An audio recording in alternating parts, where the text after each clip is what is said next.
speak on this important bill, sir. Sir, first of all, I would like to thank the Honorable Minister for bringing in this progressive and innovative bill. Sir, this was the need of the hour, and it is high time, it's most welcome that with change in the global scenario, in the educational standards and the educational requirements, this bill has come. This is the most opportune time, and it's the requirement of the day. Secondly, sir, what does this bill propose to do? This bill proposes to declare all the 20 existing Indian institutes of management as institutions of national importance and confers on them the power to grant degrees. Sir, apart from this, the bill also proposes to give functional and financial autonomy to these educational institutions. The institute should be able to decide their own curriculum, their own funds and administration. And this is a progressive step. Apart from this, the government also proposes to reduce the size of the board. Earlier it was 28, now it has been reduced to 19. This is a welcome step. The smaller the group, it's easier to take decisions and it's faster to take decisions. But in this, I would request the minister to consider a few suggestions. Like the 2 members appointed by the government, one has to be a nominee of the central government, one of the state government.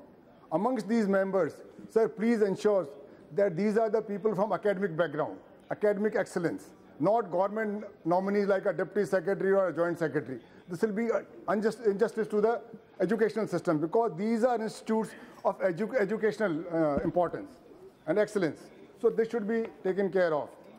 Apart from this, these are supposed to be centers of educational excellence.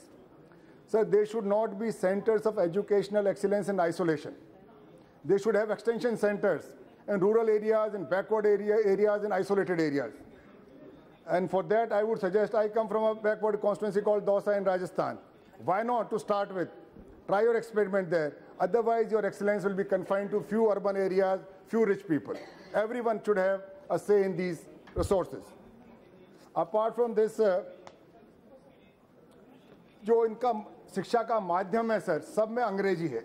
Hindustan का एक बहुत बड़ा भूभाग है, बहुत बड़ी हमारी जनसंख्या का एक वर्ग है जो अंग्रेजी भली भांति नहीं जानता. उन बच्चों के साथ अन्याय होता है. आप सर खुद गांव की, गरीब की, किसान की, पिछड़े की आपसे ज़्यादा पीड़ा कौन जानता है. अगर उस बच्चे को आप अंग्रेजी में पढ़ाएंगे, वो कोशिश तो करेगा सर, पर उतने अच्छे नंबर उतने नहीं आएंगे जितने उसकी मातृभाषा में आओ.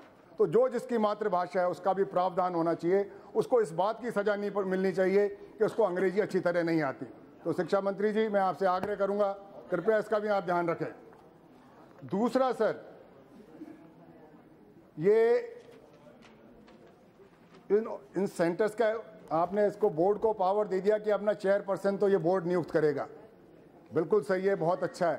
पर इस बोर्ड को कौन नियुक्त करेगा वो भी स्पेसिफाइड होना चाहिए. जो बोर्ड के मेंबर्स हैं 19 मेंबर्स, 2 का तो आपने कह दिया कि केंद्र सरकार नियुक्त करेगी, एक राज्य सरकार करेगी. बाकी 17 को कौन नियुक्त करेगा वो बिल में स्पष्ट होना चाहिए कि ताकि किसी में इस तरह का वो गड़बड़ नहीं हो. दूसरा सर, आपने इसमें प्रावधान रखा है कि जो फैकल्टी है सर फैकल्टी का बहुत बड़ा रोल होता है. जो टेक्निकल इंस्टीट्यूट्स होते हैं, इंटरनल मार्क्स देते हैं या और इनका बच्चों का देख रेख बहुत नज़दीकी तरीके से करते हैं. सर, इसमें जो समाज के कमज़ोर तबके हैं, जो अल्पसंख्यक हैं, जो ग्रामीण क्षेत्र के हैं, उनका रिप्रेजेंटेशन होना चाहिए. नहीं, ये लड़के सर कभी भी, और मेरे पास तरह तरह के मैंने लोग देखे हैं, वो वहाँ भेदभाव महसूस करते हैं.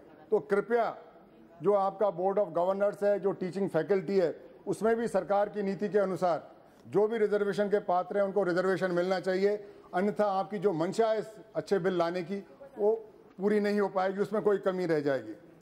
सर, इसमें चूंकि ये महंगी शिक्षा है, इंडियन इंस्टीट्यूट ऑफ मैनेजमेंट में बड़ी फीस बहुत ज़्यादा है.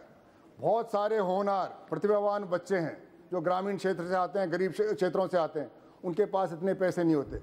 सरकार पूरी स्कॉलरशिप भी नहीं देती 100%. तो कृपया नियम बने, कम से कम जो BPL के बच्चे हैं, जो ग्रामीण क्षेत्र के बच्चे हैं, जो गरीब तबकों के बच्चे हैं, उनकी 100% फीस माफ़ हो, सरकार उसका वहन करे. तभी आपको प्रतिभावान ग्रामीण छात्रों के साथ न्याय हो पाएगा. अंत में सर, मैं ये कहना चाहूँगा कि IIMs में नौकरियाँ कैसे मिलती है. एक शब्द है सर, कैंपस प्लेसमेंट. जो बड़ी बड़ी फैक्ट्रियाँ हैं दुनिया की, वो इन कैंपसों में आती है IIM के और वहाँ बच्चों को ढूंढती है। सर, ये एजुकेशन IIM है, सरकारी है, शिक्षा सरकार के द्वारा प्रदान की जा रही है, और कैंपस जो रिक्रूटमेंट होता है प्राइवेट लोग करते हैं। वो क्या करते हैं सर? सरकार की नीति के विपरीत काम करते हैं।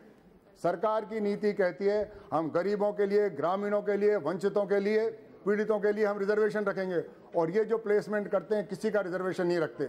तो अगर सरकार के कैंपस में कम से कम सरकार की नीति की तो पालना हो। मंत्री महोदय, मेरा आपसे आग्रह है कि आप जब अपना जवाब दें, कृपया इन चीज़ों का जवाब दें।